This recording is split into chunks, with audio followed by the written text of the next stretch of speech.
नमस्कार, मैं ममता दीक्षित आज फिर एक बार आपका मेरे YouTube channel above and beyond yoga with Mamta में आपका हार्दिक स्वागत है। और आपको आज रक्षाबंधन की और श्रावण मास के अंतिम सोमवार की हार्दिक बधाइयां। तो कुछ लोगों ने राखियां बांध ली होंगे और कुछ बांध रहे होंगे, लेकिन राखियां सैनिटाइज जरूर कर लीजिएगा, ठीक है। और आज हम शिव के बारे में बात करेंगे, शिव तत्व के बारे में बात करेंगे। तो उससे पहले हम क्या करेंगे कि आपकी स्क्रीन के राइट साइड में नीचे की तरफ रेड कलर से लिखा हुआ है सब्सक्राइब, उसको क्लिक कर देंगे और मेरे सब्सक्राइबर बन जाएंगे। देखिए, जब आप क्लिक करते हैं तो वो जो रेड कलर से सब्सक्राइब लिखा हुआ है वो ब्लैक कलर का हो जाता है और डी उसमें ऐड हो जाता है, तो सब्सक्राइब्ड, ठीक है। तो हम शिव की बात करेंगे। तो शिव क्या है? सत्यम शिवम सुंदरम। सत्य क्या है? देखो, ईश्वर सत्य है, ट्रुथ। हमारा जीवन सत्य है, मृत्यु अटल सत्य है और वर्तमान क्षण अटल सत्य है। ये सत्य है। और सत्य से क्या है? जहां शिव है वहीं सत्य है, और जहां सत्य है वहीं शिव है। शिव कहाँ है? जहां सौंदर्य है, जहां सुंदरता है, वहीं शिव है। देखो, मनुष्य तब तक मनुष्य है जब तक उसमें वैल्यूज हैं, उसके मूल्य हैं। अगर मूल्य नहीं है तो वो मनुष्य नहीं है। वो मनुष्य क्यों है? क्योंकि मूल्य है। देखो, कई वेदना ऐसी होती हैं, अगर हमारे अनुकूल हैं तो हमें सुख देती हैं, अगर हमारे प्रतिकूल हैं तो हमें वही दुख भी देती है। और सौंदर्य अटल सत्य है, कल्याणकारी भी है। कल्याणकारी कैसे है? देखो, जब शुरू में अगर हमें कई चीजें ना बहुत सुंदर दिखाई देती हैं, लेकिन उनका परिणाम क्या होता है? विष तुल्य होता है। और कई चीजें हमें विष के समान दिखाई देती हैं, लेकिन उनका परिणाम अमृत हो जाता है, सुखद हो जाता है। अब साधना को ही ले लो। साधना में क्या है? स्टार्टिंग में हमें कितना बुरा लगता है, लेकिन जब हम धीरे धीरे करते चले जाते हैं, साधना में पारंगत हो जाते हैं, उन्नति की ओर अग्रसर होते हैं, तो वही सौंदर्य बन जाता है। और जहां सौंदर्य आ जाता है वहीं शिव तत्व आ जाता है।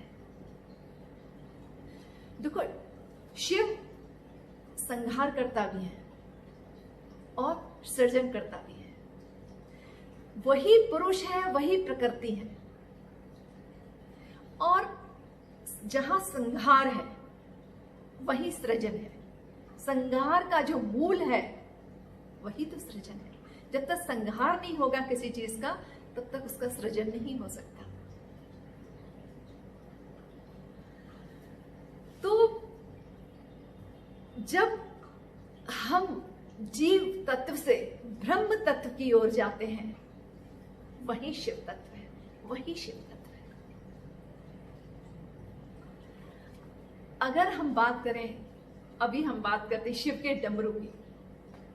देखो, शिव से पहले कोई संगीत नहीं जानता था, कोई नृत्य नहीं जानता था, कोई गाना गाना नहीं जानता था। लेकिन जब प्रकृति के संतुलन के लिए शिव ने डमरू का आविष्कार या डमरू बजाया प्रकृति के संतुलन के लिए, तो नाद का आविष्कार हुआ,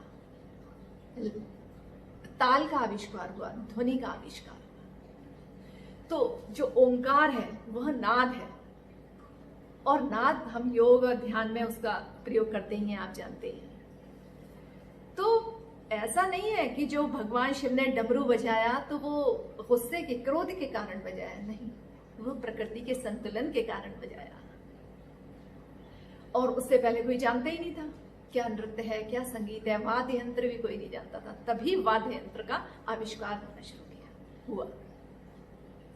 नाद, ध्वनि, व्याकरण, इनके द्वारा शिव प्रकृति पे नियंत्रण रखते हैं।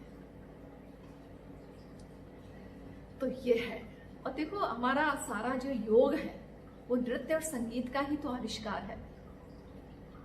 भगवान शिव की योग मुद्राएं शिव तांडव में देखो, नटराज पोज में देखो, सारा हमारी योग मुद्राएं, वहीं से सबका आविष्कार हुआ है। तो शिव तत्व तो होना बहुत जरूरी है, वही सुंदरता है।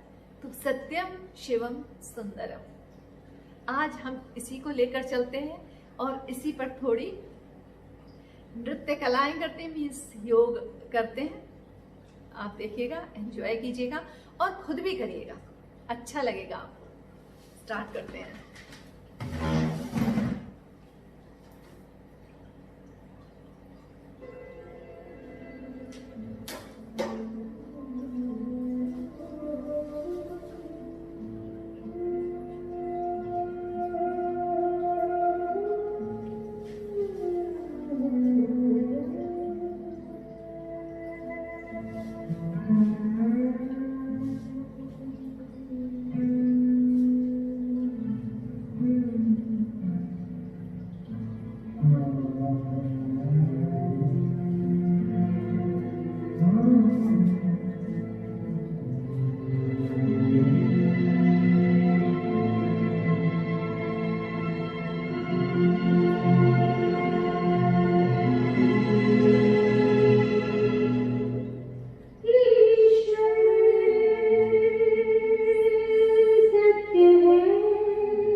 आपको कैसा लगा आप बताइएगा और आपको